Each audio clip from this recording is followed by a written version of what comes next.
రాష్ట్రంలో మొత్తం బీటాక్స్ నడుస్తుందట. బీటాక్స్ కడితే కాంట్రాక్టర్లకు పెండింగ్ బిల్లులు వస్తున్నాయట. లేకుంటే రూపాయి కూడా రాక ముప్పు తిప్పలు పడుతురట. ఆర్ఆర్ ట్యాక్స్ అని అప్పట్లో వినబడది. ఇప్పుడు మళ్ళా బీటాక్స్ అని ఈ ముచ్చటేందే? ఎవరన్నారే బాలన్న అంటారా? ఆలస్యం ఎందుకు, అన్ని ముచ్చట్లు చెప్తా పాండ్రి. మాజీ సర్పంచులు, చిన్న కాంట్రాక్టులు ఏడాది దాటిన పెండింగ్ లో ఉన్నటువంటి బిల్లుల కోసం 20% కమిషన్లు అడుగుతున్నట్టుగా మరి వార్తలు బయటకు వస్తా ఉన్నాయి. ఇన్నరా, దేశం కోసం ధర్మం కోసం దేవులాడే కమలం పువ్వు party MLA Aleti Maheshwar Reddy sir ఏమంటుండో ఇంకా మస్తుగానే అన్నాడు. మొత్తం ముచ్చటి నుండ్రి. బీటాక్స్ గతంలో 7% ఉండే, అది 10% అయింది. ఈరోజు బీటాక్స్ 20% వరకు పెరిగింది.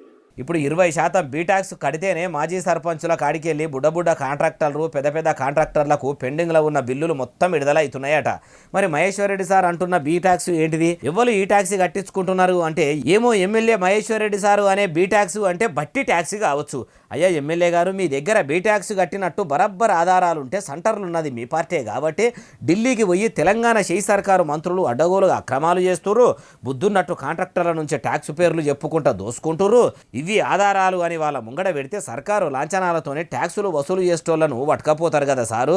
లేకుంటే మీరు పనేం లేక ఇట్లా పని కట్టుకొని ప్రెస్ మీట్లు పెడితే ఏమైనా ఫాయిదా ఉంటుందా? ఇట్లా కొంత పొద్దు గడిపిన వాళ్ళు అవుతారు అంటుర్రు ఈ ముచ్చటిన్నోళ్ళు.